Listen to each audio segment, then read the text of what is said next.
This video was made possible by Dashlane. Speed up everything you do online for free for 30 days at dashlane.com/RLL. The 1970s was a crazy time. Disco was in full swing, Space Invaders was invented, these pants were really popular, and two different women were the sole survivors on two different plane crashes where they fell out of the sky. One was named Vesna Vulovic, who survived falling over 10,000 meters out of a plane after a bomb had gone off. I already made an entire video about her, which you can watch later. So this video is about the other survivor, a woman named Juliana Kopka, and this is her story. On Christmas Eve 1971, a group of 86 passengers were waiting around frustrated inside of the airport in Lima, Peru. They were waiting to get on board Lanza Flight 508 that was departing towards Pucallpa, Peru, and it was running 7 hours late behind schedule. Everybody waiting around was eager to make it back home before Christmas the following day, including the 6 crew members who would be servicing the flight. In total, that made for 92 people that were going to be on board who all just wanted to make it back by Christmas Day, a fact that was not lost on the management at Lanza. So despite knowing that there was going to be some pretty rough thunderstorms along the flight path towards Pucallpa that would threaten the safety of the flight, the management at Lanza pushed the flight ahead anyway to meet the tight holiday deadline, which would ultimately prove to become one of the most disastrous decisions that a company has ever made. And sure enough, just a few minutes after takeoff with all 92 people on board, the plane entered into a violent thunderstorm 6,400 meters above sea level and began to struggle. Juliana Kopka was only a 17-year-old girl who was sitting in a middle seat on the flight alongside her mother. She had just graduated from high school the day before, and they, like everyone else on board, were just trying to make it back to see the rest of their family before Christmas. When the airplane entered into the storm cloud, the turbulence began to get violent. Luggage was thrown about, and people could look out of the windows and see lightning swirling all around them. Everybody was, without a doubt, terrified. Until, eventually, the lightning struck the plane's left engine and caused a rapid structural failure. The plane descended into a full-on nosedive towards the earth. The roar of the engines kept getting louder and louder like a crescendo until suddenly, for Juliana Kopka, there was silence. The plane had completely disintegrated into pieces, and she found herself alone, still strapped into her seat, falling down outside of the plane towards the jungle below. She lost consciousness during the fall, and the next thing she knew, she woke up the following morning, still strapped into her seat on the jungle floor. Miraculously, she had somehow survived her fall, and nobody is really entirely sure how. However it happened though, she was still faced with another big survival problem. After she undid her seatbelt and got out of her seat, she was stranded all alone by herself deep inside of the Amazon rainforest without any supplies and only dressed in a mini dress with one single sandal. She had suffered a broken collarbone with deep cuts into her right arm and both of her legs during the fall. And to make matters worse, she was also severely nearsighted and had lost her glasses to the wind. It was very likely that despite her just miraculously surviving an entire fall from an airplane, she might die alone without ever being discovered in the jungle. So she got to work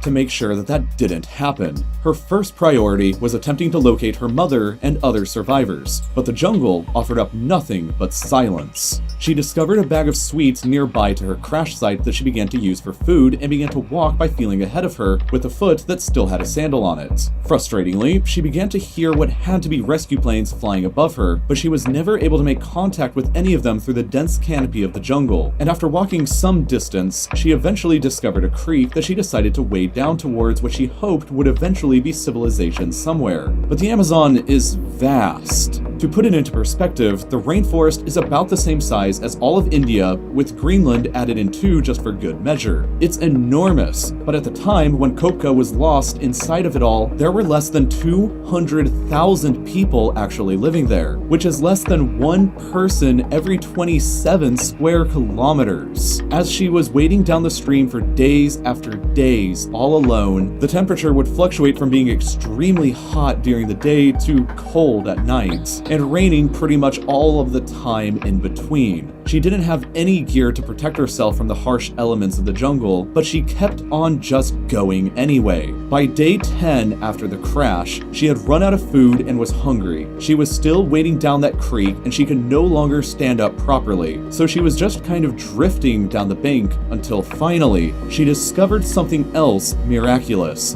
a boat. It was her first sign of actual civilization in the past 10 days, and she discovered a path nearby that led to a crude little hut close by in the jungle, where she found a motor and a liter of gasoline. Thinking quickly, she poured the gasoline into the deep wound on her right arm, which had become infested with maggots by this point. It hurt a lot, but she managed to clean out the maggots anyway, and then decided to spend the night sleeping in that hut for once instead of on the floor of the jungle. And then, after being lost in the jungle for 11 days, after surviving a horrific plane crash before that, she finally heard the voices of other humans the following morning. She left the hut to meet a group of loggers, and with that, she had finally been rescued from her ordeal. The loggers fed her and treated her wounds, took her back to their small village, and got a local pilot to fly her back out to civilization the next day, where she was finally reunited with her grieving father. Out of all 92 people who were on board Lonza Flight 508 during the crash, Juliana Kopka was the sole survivor. After recovering from her wounds, she volunteered to go back into the jungle with rescue teams to try and locate anybody else who might have survived. But unfortunately, no one else ever came out of that jungle alive.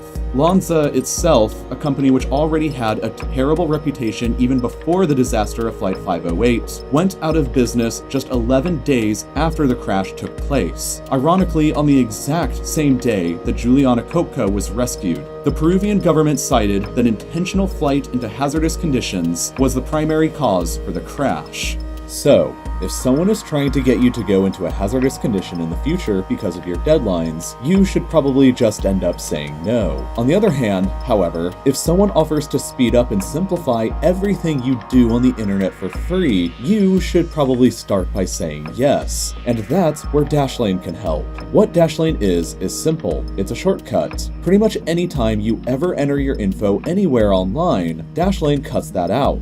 So no more entering in your passwords or your phone number, your address or email or anything. They're all auto-filled in for maximum convenience. And at the same time, Dashlane actually makes your accounts significantly more secure, since you can use big, long, complicated passwords that are different for every website that you can never possibly remember on your own. And unlike other similar options, Dashlane syncs your data securely across devices, browsers, and apps so that no matter what you use or where you're at, your online experience will always be optimized. Best of all, you can try out Dashlane Premium entirely for free for 30 days by signing up at dashlane.com/RLL or by clicking the link in the description. And then, by using the code RLL, you'll get 10% off at the end of that.